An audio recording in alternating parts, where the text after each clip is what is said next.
28వ అధ్యాయం అంబరీషుని ఆతిథ్యం.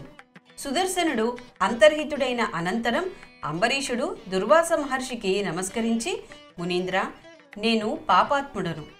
ఆకలితో ఉండి అన్నానికై నా ఇంటికి వచ్చిన మిమ్మల్ని అలసటపాలు చేసి తిని, మొదట కోపముతో నన్ను శపించిన మరలా నా ఇంటికి అతిథిగా వచ్చారు. దయచేసి నా ఇంట ఆతిథ్యం స్వీకరించి నన్ను నా వంశమును కృతార్థము ఉన్నర్చండి. మీ కారణంగా శ్రీ మహావిష్ణువును దర్శించు భాగ్యమును ఆయన అభిమానమును పొందు భాగ్యము కలిగినది. ఓ పుణ్యపురుష, నాకు పునర్జన్మలు కలుగుకుండా శ్రీహరి సన్నిధి పొందు భాగ్యము కలుగునట్లు ఆశీర్వదించండి అని పదే పదే తనతో కలిసి భోజనమునకు ఆహ్వానించాడు.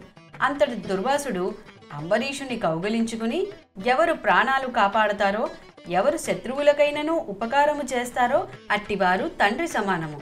రాజా, నీవు నాకు తండ్రి వంటి వాడవు.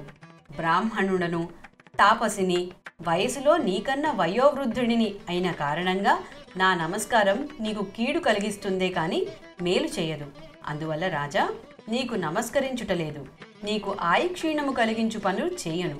నిన్ను కష్టపెట్టినప్పటికీ నీవు నాకు ప్రాణభిక్ష పెట్టావు. నీ వంటి ధర్మాత్మునితో కలిసి భోజనం చేయటం మహద్భాగ్యం అని చెప్పి అంబరీషుని ఆతిథ్యం స్వీకరించి, నా దురహంకారము వలన కలిగిన విపత్తు తొలగించుటకు నీవే నాకు దిక్కైతివి అని పలికి తన ఆశ్రమానికి వెళ్ళిపోయాడు. కాబట్టి కార్తీక శుద్ధ ఏకాదశి నాడు ఉపవాసం ఉండి ద్వాదశి నాడు అంటే క్షీరాబ్ది ద్వాదశి వ్రతం నిర్వహించి బ్రాహ్మణ సమేతుడై ద్వాదశి ఘడియలు దాటకుండా పాలన చేయుట వల్ల పాపాలు అంతరించిపోయి ఇహంలో సర్వ సౌఖ్యములను పొంది పరంలో ఉత్తమ పాదాన్ని పొందుతారు అని అగస్త్యుడు అత్రి మహామునికి వివరించాడని వశిష్ఠుడు జనక మహారాజుకు వివరించాడు. వశిష్ఠ మహర్షిచే చెప్పబడిన స్కాంద పురాణ మండలి కార్తీక మాహత్య పారాయణం 28వ అధ్యాయం సంపూర్ణం.